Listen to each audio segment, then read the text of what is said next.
Hello, it's good to have you join us again for your favorite program. This is Close Flow coming to you from NTA2 Lagos Network Center. Always a delight to be with you on this show as we get to speak again about how we can get Nigeria to become one of the greatest nations on the face of the earth and how all Nigerians can buy into that dream, how we need to play up our own roles, our own part in making sure that our country becomes one of the greatest in the world. Now, today again, we have decided to also unveil yet another Nigerian, a distinguished Nigerian for that matter, who's going to be sharing with us his own perceptions and his own aspirations, his own vision of how Nigeria can be a key player in today's digital economy. Now we are seeing the convergence between technology, convergence between content, convergence between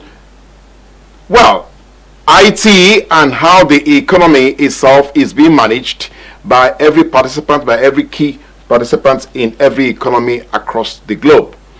But is Nigeria buying into that dream?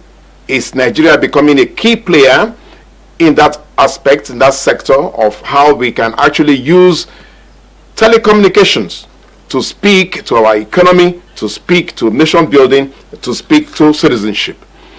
And that is what we're going to be looking at today, because our guest is going to be looking at how we can integrate technology in delivering Nigeria from, what we have so far suffered and what we should gain if we can redirect ourselves.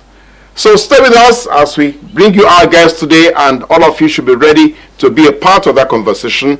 Incidentally, our guest is not here with us here in the studio. We are going to be talking to him using technology. That is Zoom, the interview, and all of you also can zoom into it and be a part of the conversation. Stay with us.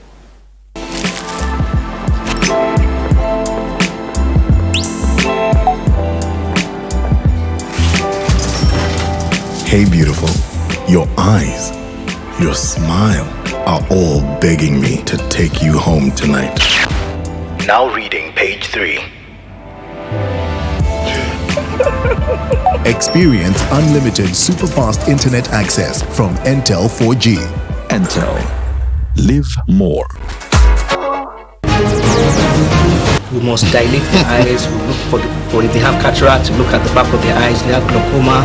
We do a full workup for them. You will remember that government should actually open their eyes, especially southwest of the state. When we're looking deeper than we ever looked in before to ensure that we close all the loopholes.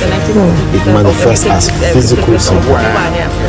Every edition is an arresting conversation with distinguished Nigerians from various strata of the society, bearing their minds on how we can realize the Nigeria of our dreams.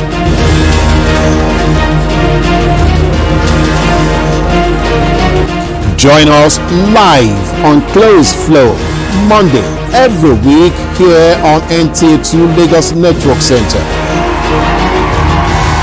Close Flow. The conversation is about you. Thank you for staying with us. Oh yes, our guest is an engineer, mechanical engineering graduate, double graduate, both here in Nigeria and from the United States, and is deeply involved in how the telecom industry in Nigeria is actually helping us to change the narrative about our country and how we are now getting ready to see how the growth factors, how the growth indices in Nigeria can be multiplied. So, on your behalf, it's my pleasure to welcome onto the show today our guest all the way from the United States, engineer Ikechukwu Nnamani. You're welcome to Close Flow. Thank you. Good to be here. Okay, thank you very much. And all Nigerians are eagerly, watching and waiting to be a part of our conversation. So it's great to have you with us. Thank you. Okay, great. So let's hit it running. How would you want to describe exactly what the telecom industry in Nigeria is looking like right now? Do you think we are poised to use telecom to rewrite our economy, to rewrite our story as a nation, and be a key player in the global economy? Yes, thanks for that question. You would agree with me, as well as every Nigerian that has been around over the last 15 to 20 years. We recently this month started celebrating 20 years of GSM service in Nigeria. And for those that have lived much longer than 20 years, they would all agree that the telecom services have made Nigeria's life much better compared to the days where we have a seamless availability of at least telephony in the area of voice communication as we know it today. We would agree that it has added value to the lives of every Nigerian citizens. I can go on and name the various areas that Nigerians' life have been impacted positively by the use of telecom. Not only in the area of communication, today we can talk seamlessly, we can call people far and close by without needing to stress ourselves. I remember back in the days where somebody would travel all the way from the north to Lagos or from the eastern part of the country to Lagos, only to find out that the person you've come to look for is not available. Today you avoid all that by either finding out if the person is actually there before you set up on your journey, or you don't even need to spend the time or the risk traveling because you can easily address what you want to discuss through the mobile phone with that person. Another aspect it has helped us is in the area of health. Today, a lot of people can access their health services online. The same thing happens with commerce. It has created jobs. A lot of young people, even students, they all have Instagram platform, Facebook platforms where they can sell and trade and be able to sustain themselves in education. We also have situation where even the way we transact has evolved. I remember back in the days again where we all used to go to the banking hall, stand for hours just to be able to cash the money. That is no longer the case. All this has been enabled purely from the standpoint of telecommunication. We've seen these advances in the way we live our lives thanks to telecom. Okay. If you look at more recent times with the advent of COVID, can you imagine how people would have survived if not for telecom facility, how they survived COVID? People at least were able to continue their lives to some extent, even when they were quarantined. Students were able to access their education platforms for those schools that were able to quickly migrate into it. So there is a lot of value we've seen already. Now, specific to your question, which is now looking forward, I went to the past to show you the impact that has already been there already. So we can't dismiss what has already been achieved. But we are also looking forward, and what we are seeing is that we are changing the communication services to basic use of it as a way to communicate, interact, and entertain ourselves. Now we are looking at it more from an economic sustainability standpoint, which is the digital economy, where it is not going to go beyond just ability to talk. We feel we've achieved enough in the area of people being able to seamlessly talk to each other. We are now saying, how can we use this to grow the economy? How can we use this to advance the economy? How can we use this to change the way we grow our society? And that is where we are now. And the services being rolled out now is gone beyond the basic voice communication. We are now looking at telecom as a national development asset. It has added to the GDP of the country already. I believe in 2020 it contributed the best to the GDP of Nigeria because other sectors were held down because of COVID. You know, so in fact it's on record that it was the telecom industry that pulled Nigeria out of recession because of its contribution to the GDP. But we are going way beyond that now to say, okay, how can we become a truly digital economy where not just our ability to talk on the phone, but how can we do our governance, our all aspect of our economy, our healthcare, our security? How can we run all this using a digital platform, which is where the world is heading towards? Okay, great. I like the way, I like your optimism, and also like the way you focused on the next level, that is taking it to the higher level. Now, looking at digitalization, are we actually on the same playing field, on the same level ground with everybody in the country? Do you think that we actually are addressing this digitalization equally across the state, across local government, across sectoral interest? Are we looking at it appropriately? No. The truth is that it's still a work in progress. If you check even the country, you notice that a state like Lagos is way ahead of other states in the country in the availability of digital infrastructure. And that is expected because all the submarine cables in particular that are currently present in Nigeria are all domiciled within Lagos. The national backbone to have extended this across the rest of the country is not really in place. Unfortunately, the national carrier, which was Nitel of old, did not fully achieve the objective of building a strong national backbone that would have extended this to the rest of the country. So apart from Lagos, there's no other part of the country that has gotten to the level of scale in terms of the minimum infrastructure that is needed. And this is why the federal government, through the Ministry of Communication, the NCC as a telecom regulator, and the Ministry of Communication and Digital Economy has enforced or is trying to fully implement the National Broadband Plan. Because once we do that, one of the things that it will be achieved is the spread of telecom infrastructure across every nook and cranny of the country. And once we get to that point, we'll start seeing this spread more across the country. Even Lagos, that I use the word have minimum. I use the word minimum because it's still not anywhere close to what it should be. Yes. So compared to what it ought to be. So it's still a work in progress, but there's progress definitely.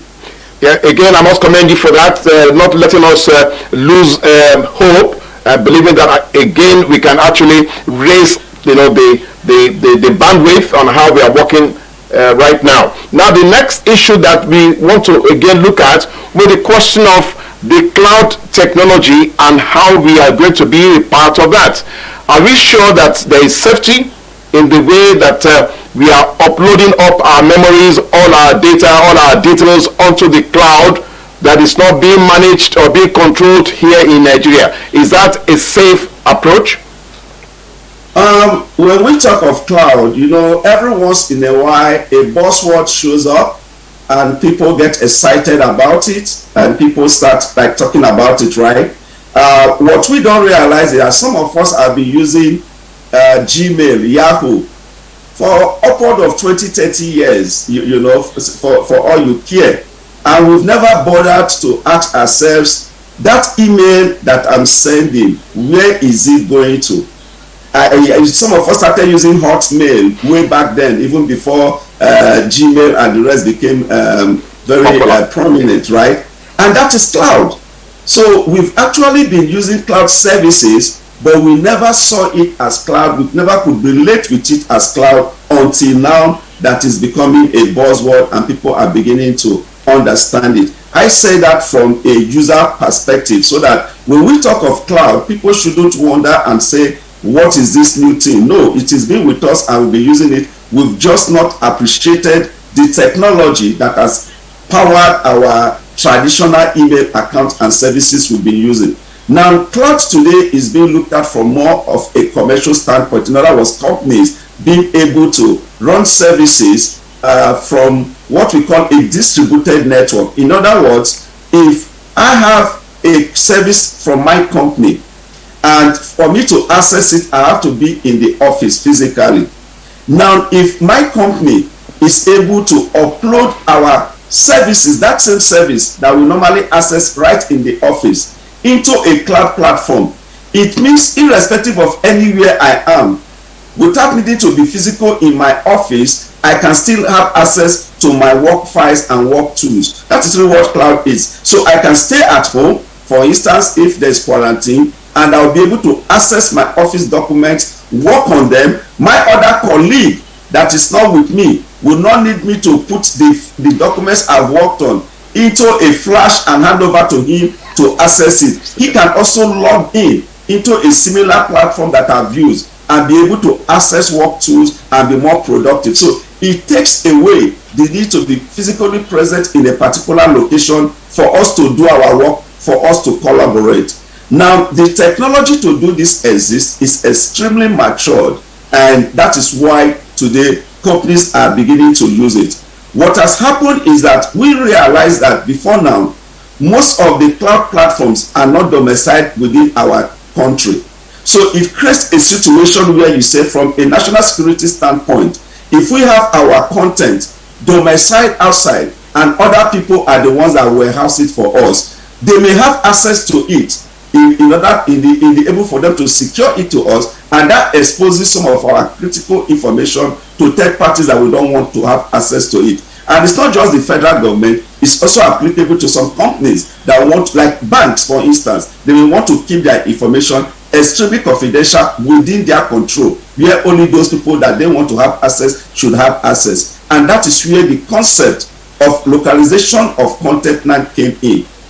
Thanks to NIDA, there is not a national policy on localization of content in Nigeria, where it's even mandatory that every critical content must be hosted locally within Nigeria. So to achieve this, we've started building cloud platforms, local cloud platforms in Nigeria. In other words, it's a cloud service, but it is domiciled within Nigeria.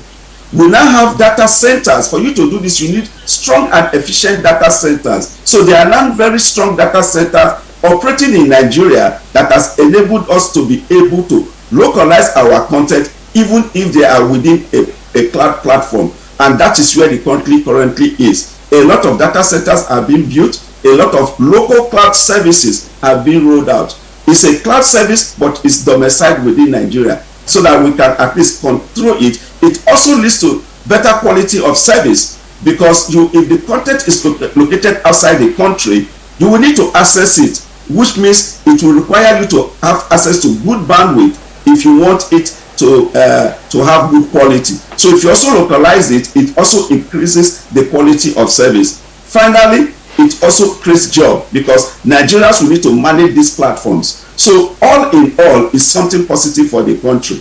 On the area of security, there is no level of security that you are currently enjoying today in your Hotmail account, Gmail account, Yahoo account that is not available in this other localized cloud platform. So if you can confidently use Yahoo, Gmail, you should not worry. The fact that the content is now localized in a Nigerian-based cloud is the same level of security, if not more, that we implement in Nigeria. Okay, thank you very much. I like again that reassurance and the fact that going forward we should feel safe enough to manage exactly what the digital age is offering us. But some people are of the opinion that yes, you have already given us the profile of how our businesses or how our interactions can become more mobile, rather than just being restricted or being kept, in the olden ways of doing things where physically you have to be there to be able to interact with your colleagues.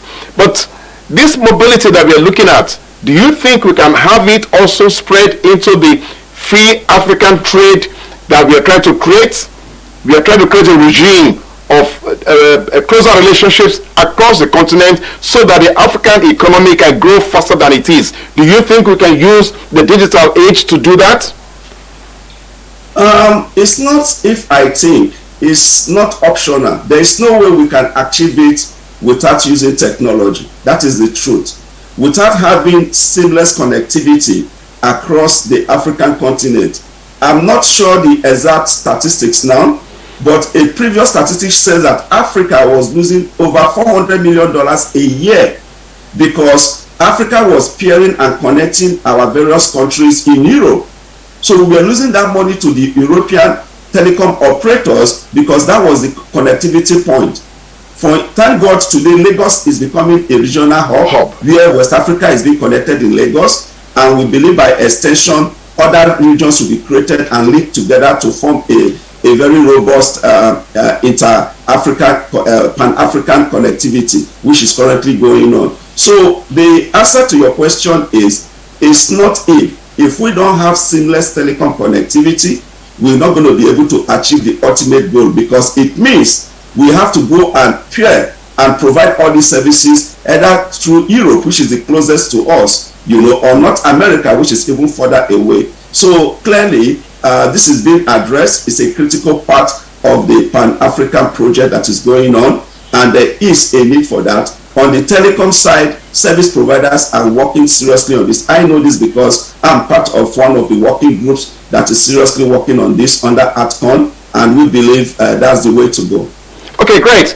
Now, talking about hubs, the next level of inquiry of what our interest or what our accent should be will be the question of software engineering.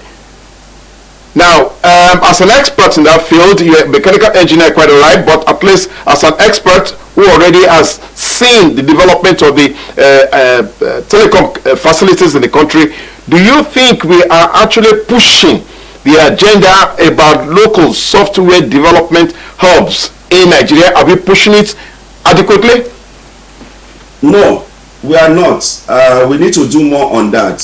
There is a lot of work going on, but it's mainly private sector driven.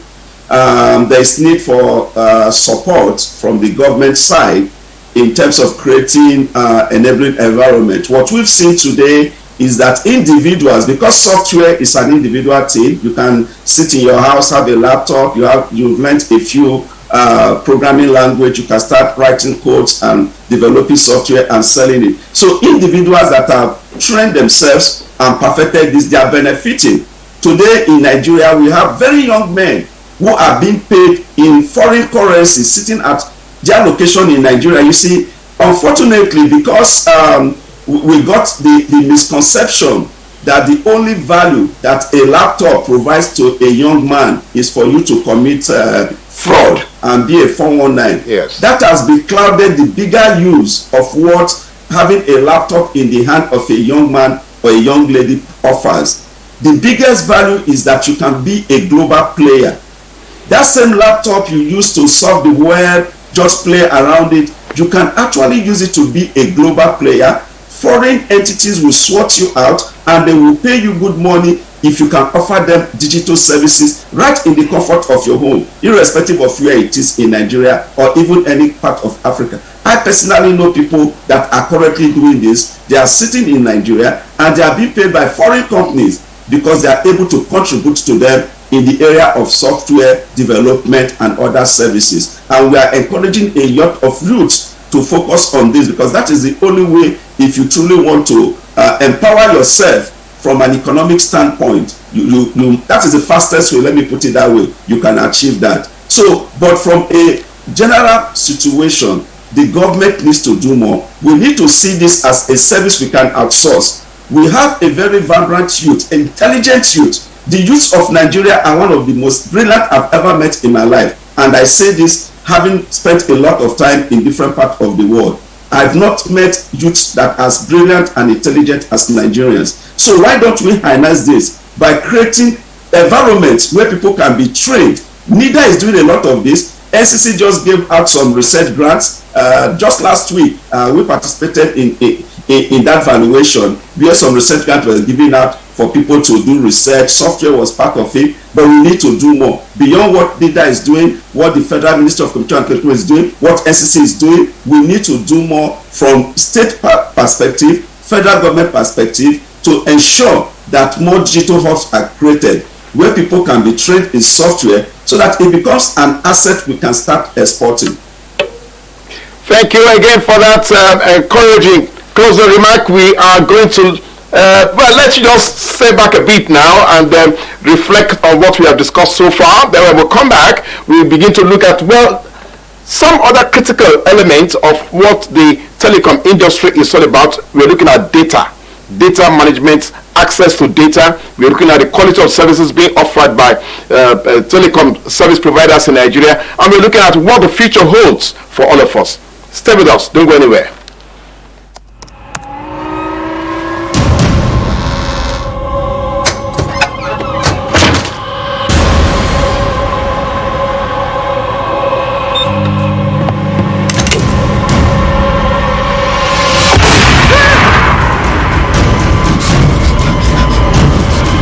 Experience unlimited super-fast internet access from Intel 4G. Intel. Live more. We must dilate the eyes, we look for if they have cataract, to look at the back of their eyes, they have glaucoma, we do a full workup for them. You will remember the current strike they will make. You will remember with Australia. We're going to be looking deeper than we ever looked in before to ensure that we close all the loopholes. It manifests as physical somewhere. And every edition is an arresting conversation with distinguished Nigerians from various strata of the society, bearing their minds on how we can realize the Nigeria of our dreams.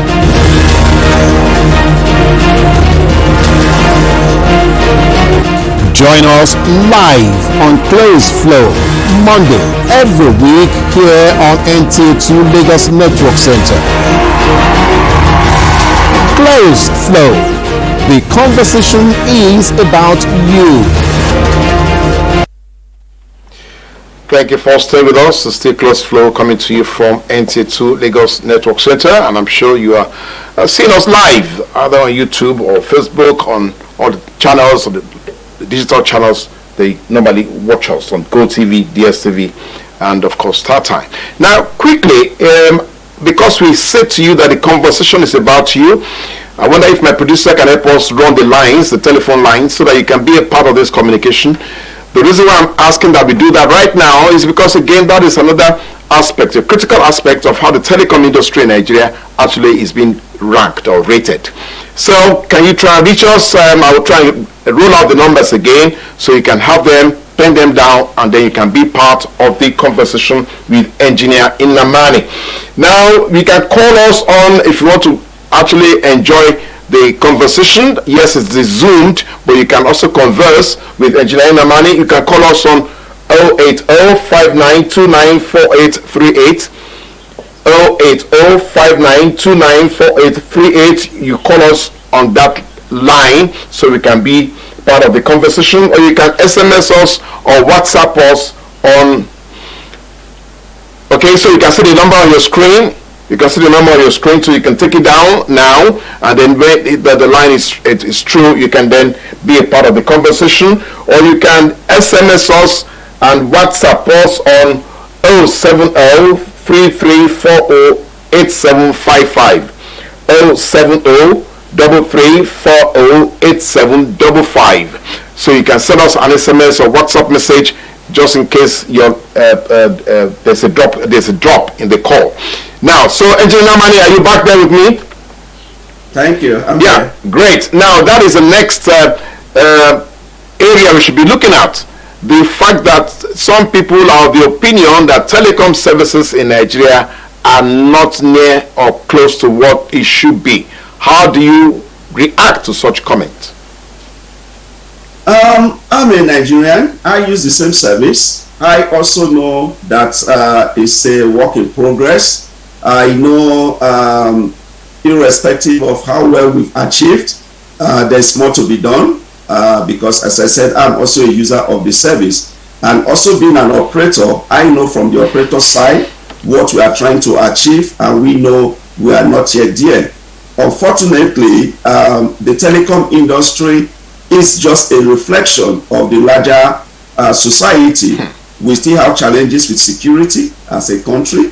We still have challenges with electricity supply as a country. We still have challenges with healthcare as a country. We still have various challenges, even ability to feed ourselves from agriculture and the rest of it. So the telecom industry is not isolated as a standalone in areas that needs to be improved upon. But you would also agree with me that the work that has been done by the telecoms sector has made life a lot easier and also help push some other parts of these economies, towards success. So it's a work in progress. The truth of the matter is that from the operator standpoint, there is determination to ensure that there is better quality of service, that there is more availability of service across the country, and this will shock you, actually at a cheaper price, because it's in the best interest of the service providers that people do use this service. Unfortunately, some of the larger challenge confronting the country is also an impediment to the progress of the telecom sector. Today, there is no telecom service provider that is not self-generating power. It shouldn't be so. You don't need to have generators running almost, in some cases, 24 hours a day for weeks in some cell sites or in some data centers, because there's no efficient, available public power supply that you can rely on. That I think we have, yes, there's a dropped call there. Yes, okay, we'll get back to him. I'm sure we'll find a way to make sure that is rectified as quickly as possible. The important thing here again is to look at the circular economy, how some of these practical solutions that should actually start from maybe point A and can therefore have impact on point B, point C, and all the way down to, yes, okay, great. I think we have Engineer Nnamani back with us. Yes? Hello? Can you hear me? Yes, I can hear. We can. Okay, thank you. Great. I was saying that the challenge being faced by the telecom subsector is not much different from what is being faced by other parts of the economy, and it's just going to be a work in progress, because the telecom sector operators are determined to solve these problems. But we also need help. We need help from the government. Okay, all right. We'll quickly do just some technical adjustment there. Then we'll come back to you. Just stay with us. Don't go anywhere. Just stay with us.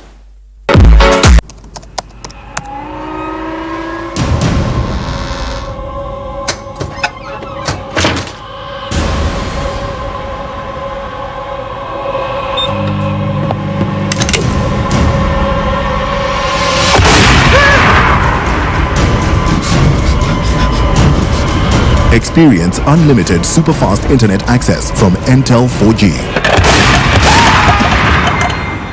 Entel. Live more.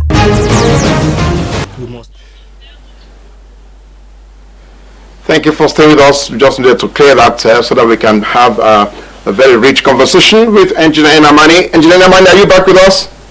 Yes, I am. Thank you very much. Again, that's one of the other aspects of the quality of services that we deliver, the buffing that we experience. We normally, face so many drop calls anytime we're having our guests to come to the show, and then we want Nigerians to be a part of the conversation. How do you think you can address some of these technical hitches?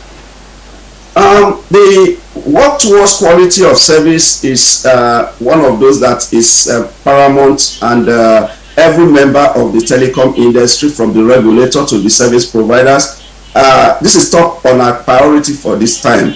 So how do we address this? How do we make it better? What I was saying earlier is, unfortunately, some of the reasons why we experience this poor quality of service is beyond the control of the telecom service providers. Some of it requires assistance from the government. Some of it also requires assistance from the private sector. Some of it, you will shock, so actually is man-made. I give you some examples.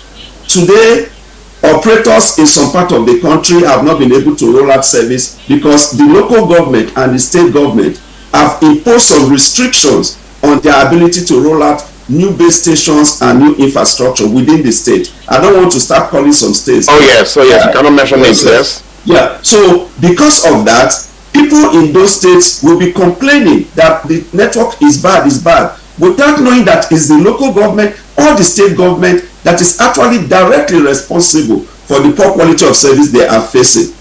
We have cases of vandalism still going on. Fibers are being cut. People go and cut fiber to sell it, thinking they will make money out of it. Unknown to them that by cutting that fiber, they are disrupting the telecom service within their own state that they also are supposed to use as citizens of that state. We have cases where today almost all service providers are self-generating power because the public power supply source is not reliable.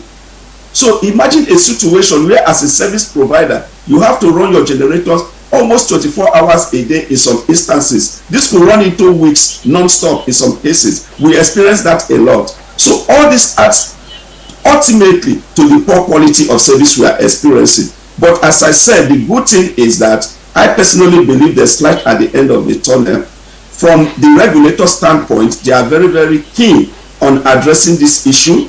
I also know it's in the best interest of the service providers that this issue is addressed. So everybody is working towards seeing how this can be addressed. So all I can say to Nigerians is that hopefully in the not too far future, we'll start seeing better quality of service across all sectors of the services we enjoy today.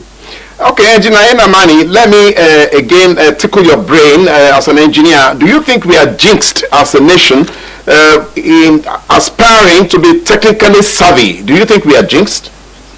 Not necessary. As I said, what you experience in this particular area, you also experience it in other parts of the country. Engineer Nnamani, 1 second. We have a call. Chigozie from Enugu. Hello, Chigozie. Hello, good morning. Good morning, my brother. Welcome to the show. Quickly address a question to our guest. Go ahead. Oh, I think we lost him.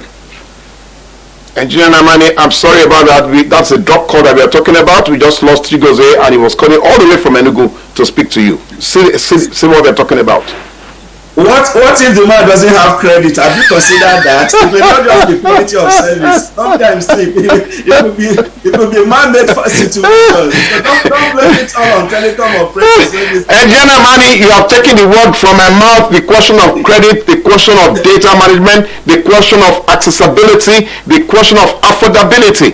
Some people are saying that the pricing of telecom services in Nigeria seem to be too expensive. Let me explain how telecom services is priced. What people don't understand is that the regulator, Nigeria Communication Commission, approves every single tariff that is offered in the industry. People don't understand this. You think MTN and the rest just wake up and they charge you what they feel like. No, it's actually regulated. And for the regulator to approve every tariff, they do it's cost-based. It's cost-based pricing. So they have to submit their cost profile. The regulator review it, do an analysis to know that is this price the right price, given all the components you supply to the regulator. As a businessman, they also put the cost of fund and then what is expected to be a return on investment so that investors can put in money and the economy will continue to grow. So they put all this together before they approve these tariffs. So if people understand it, they will know that it's not that operators are just taking advantage of people, because I know very well that the regulator would not approve any tariff that is not cost-based with a reasonable return on investment for the amount of investment that needs to go in. There are things and ways this can be reduced. One of it is cost of fund, because a major component in the computation of the tariff is the cost of fund. If you are today accepting funds at 20-something% interest rate from the bank, it adds into the tariff that will be paid by the subscribers. These are some of the issues that we are talking about.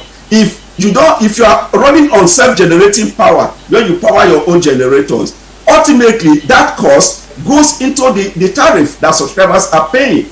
So if people are vandalizing your fiber and you have to spend money to rebuild it, that cost also goes into the tariff. So the moment we start addressing all these issues that is negatively impacting not just quality of service, but if you can see, it's also negatively impacting the tariff we are paying for these services. Okay, Engineer Nnamani, Chigozie says he has credit. He's calling back again. Hello, Chigozie. Hello, good morning. Okay, please go ahead and just quickly talk to him so that we don't drop the call again. Yes, please, I want to hack. There are some people that they will just hack into somebody's message and say, call you and say they are from the bank and this and that. And they will even call your name. And they will just tell you that there is a 4-digit code or 5-digit code. They have to send it back to. How did they use to get somebody's number? And even on your mail, they will just be sending you different types of things. What are the steps to take to make sure that you see, they don't even know your mail and they don't even come closer to it? Because this thing has made one of my friends lost so many money, you know, what I do? Okay, all right, thank you. Okay, engineer, please, can you respond to that? Phishing. How do we deal with that in Nigeria? That is a very, very important and valid question. The truth of the matter, let me tell you something that is not comforting enough, but it's also important to know.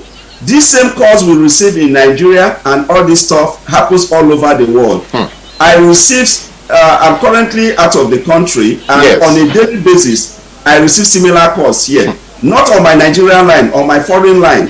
So this fraud that is going on is a global phenomenon. Here they will call you that they are from immigration, you've committed one thing.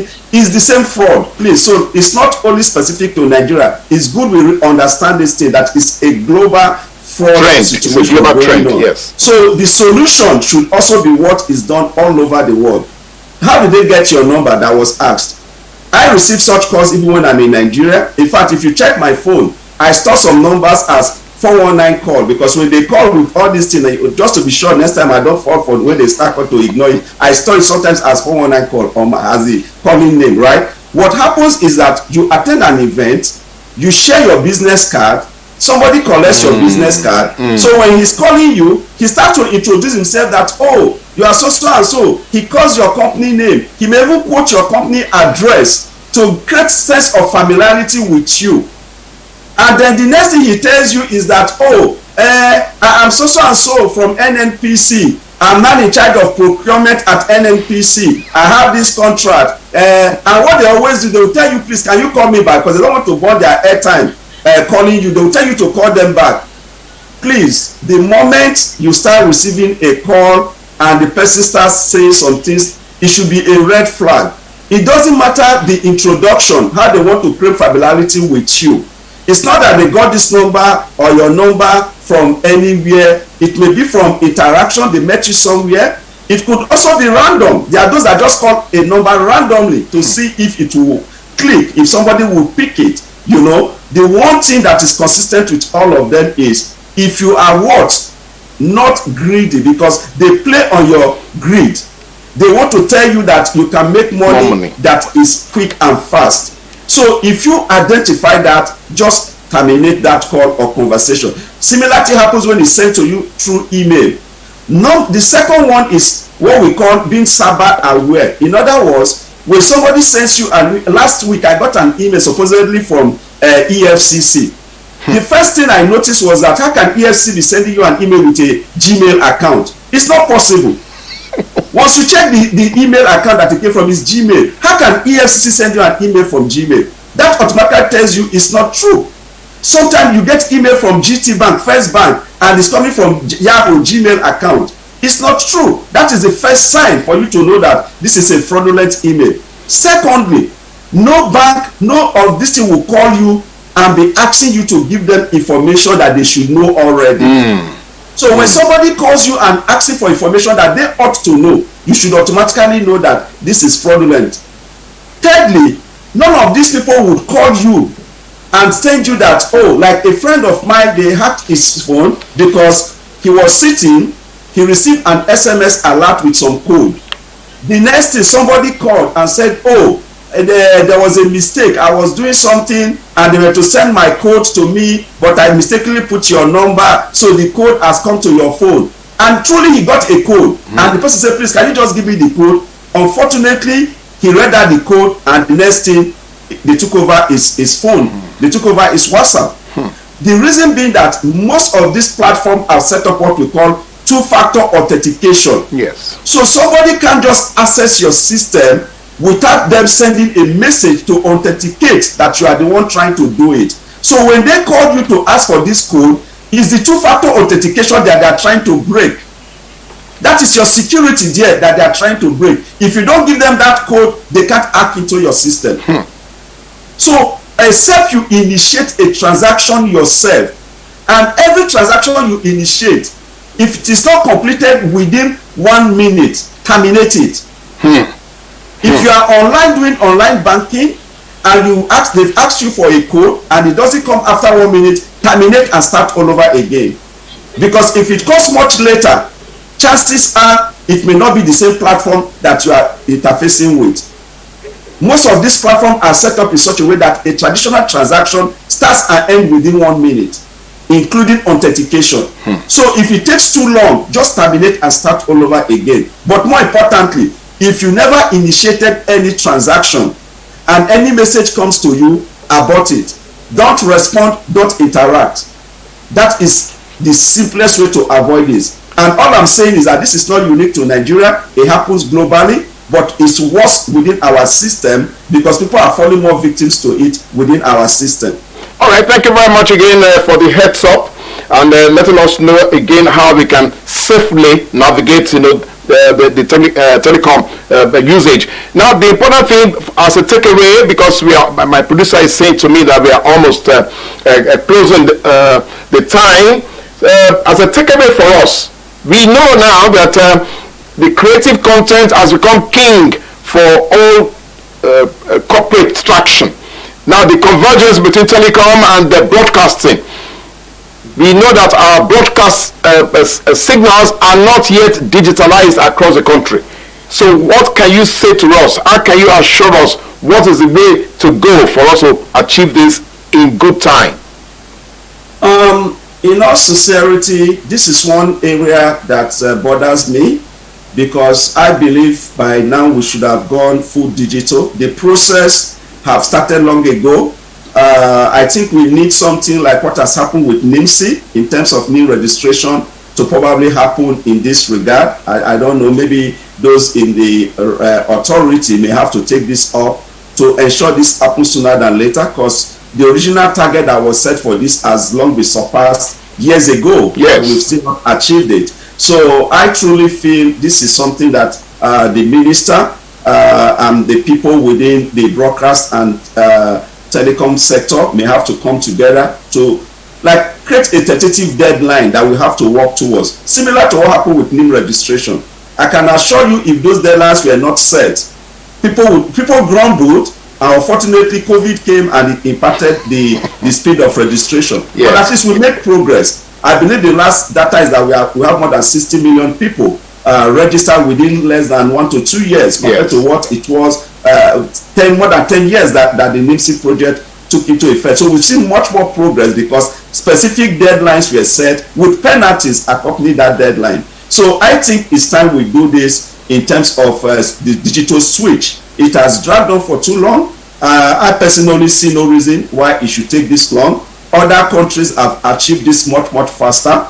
We have the resources to do it. I believe the challenge we are facing here has to do with more from a policy standpoint and implementation standpoint than any other thing. I don't think it's the technology. I also believe, I think even at that time, companies bidded for this and won the bid. So they just have to be a stakeholders initiative with specific guidelines on how this will happen. This is purely from the digital switch over standpoint. Yes. But what we are noticing is that why that has dragged, and if we are not careful, it may not be overtaken by technology. Because if you check, Netflix and other online platforms are taking over broadcasting. Yes. Broadcasting and telecom, the convergence is moving much faster. That if we are not careful, by the time we are done with the digital switch over, it will be obsolete. People would have moved on. So it's something that those that are involved in that sector need to watch closely, because they are actually running the risk that by the time they get to it, people would have moved on to some other platforms that are readily available to them. Okay, all right, that's brilliant. Engineer Nnamani, that is absolutely brilliant. We want to thank you so much for speaking up for us on this platform. We hope to have you again. Well, physically, I don't want to be doing Zoom. I'd like to have you with me in the studio so that guests also can be a part of the conversation. Thank you so very much. Thank you, I appreciate it. It's nice being with you. Again, we are talking of digitalization, so yes. Online platform is one of the ways. So don't worry. But one day I will be with you in the studio. I promise. Okay.